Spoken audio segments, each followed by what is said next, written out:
India has carried out precision attacks against 9 camps of terrorist groups Lashkar-e-Taiba and Jaish-e-Mohammed in Pakistan today.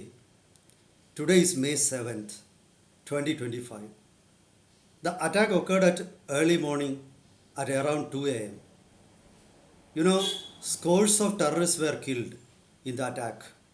Photos of the attack have been released by Indian military, and they are there in mainstream media and social media. The attack was carried out against terrorist attack at Bison Valley in Pahalgam in Kashmir by Lashkar-e-Taiba's frontal organization. 26 innocent tourists were butchered in that attack. At that time itself, India has vowed retaliation, and now India has kept the word. What are the takeaways from this attack? What are the options before Pakistan at present? Will Pakistan be able to survive a hot war, I mean a full-fledged war against India?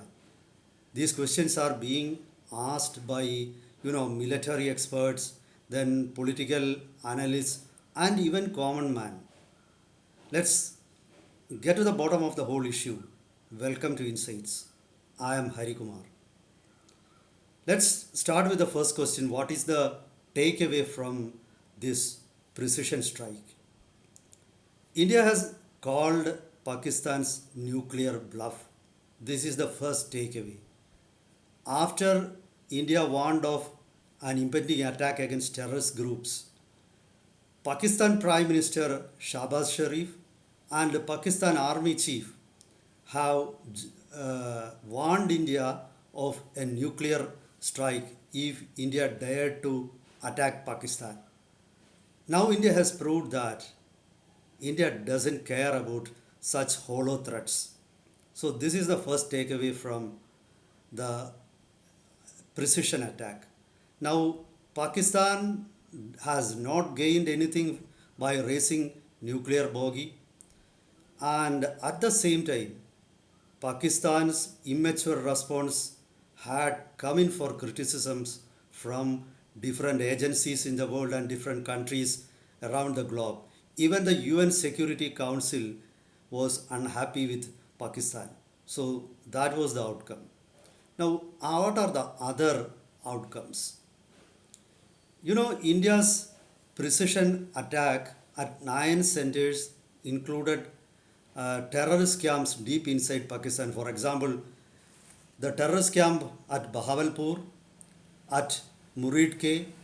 So these are camps that are located around 160 to 180 kilometers away from the international border. So it means that India has got the capability to go deep into Pakistan, carry out a strike, and return unharmed. So it is actually the first time after 1971 India-Pakistan war that India had crossed the international border with Pakistan.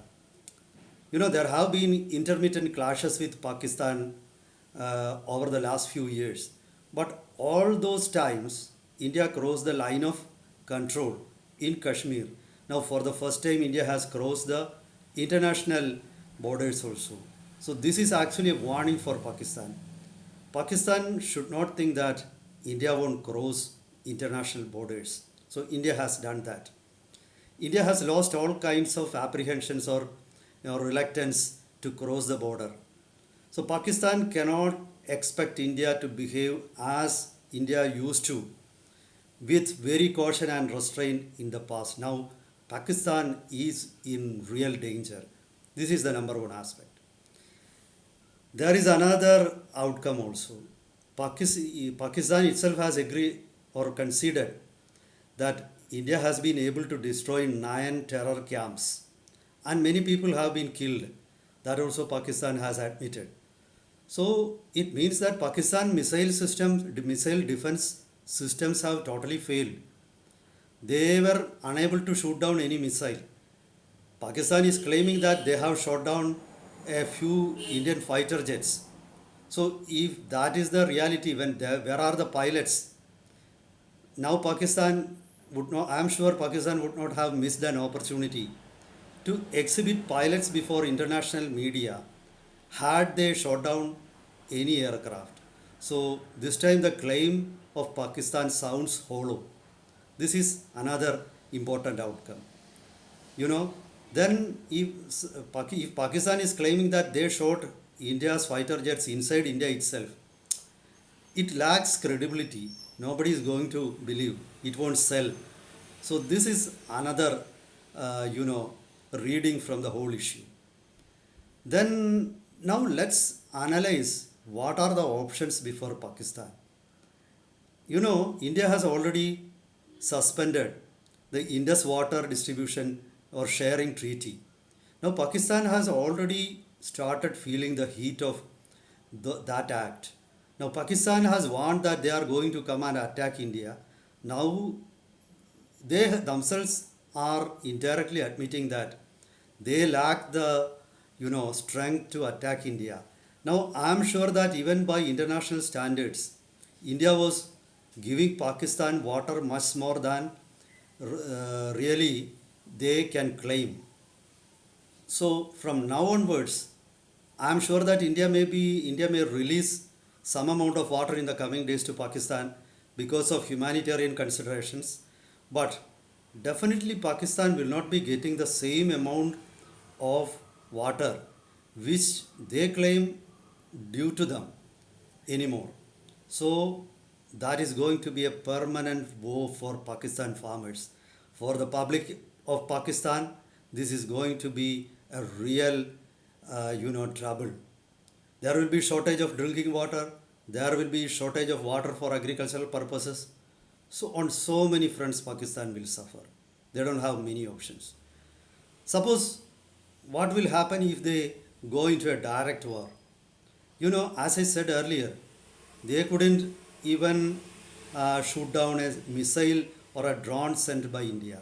And all those 9 centers came under attack.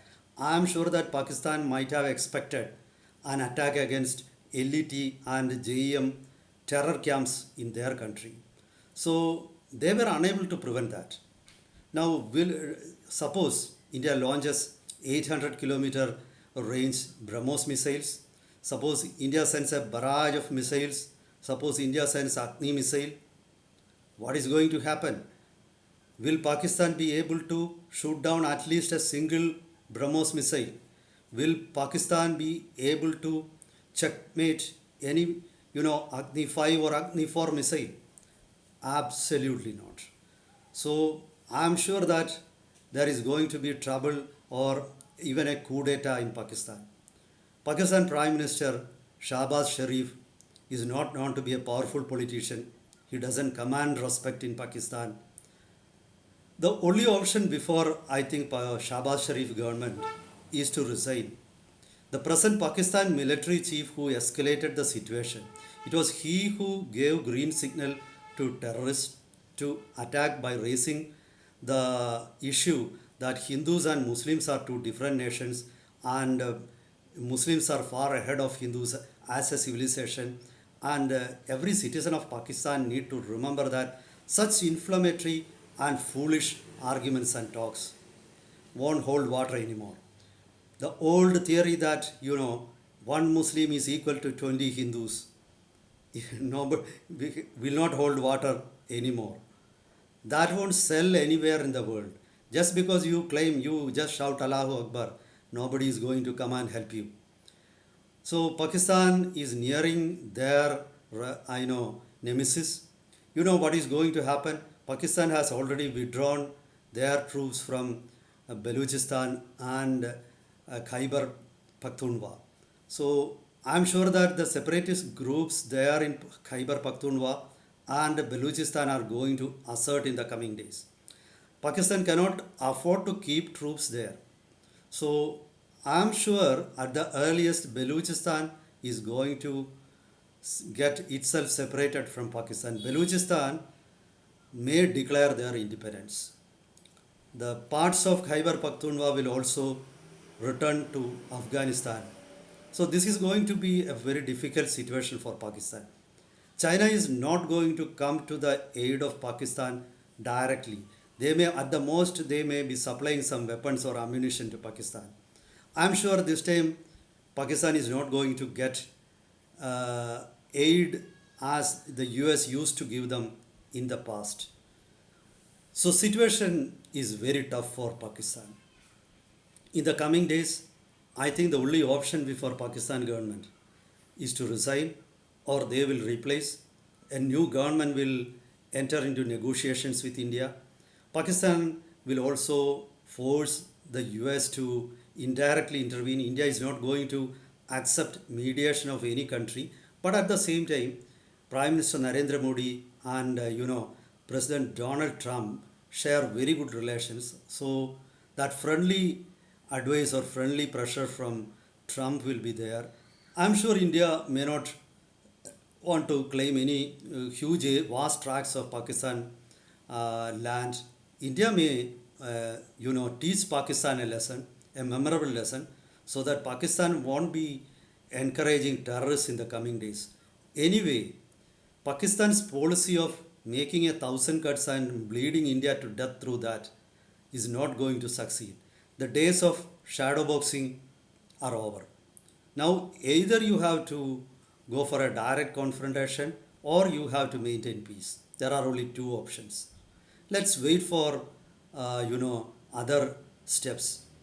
Meet you with updates. Till then, goodbye.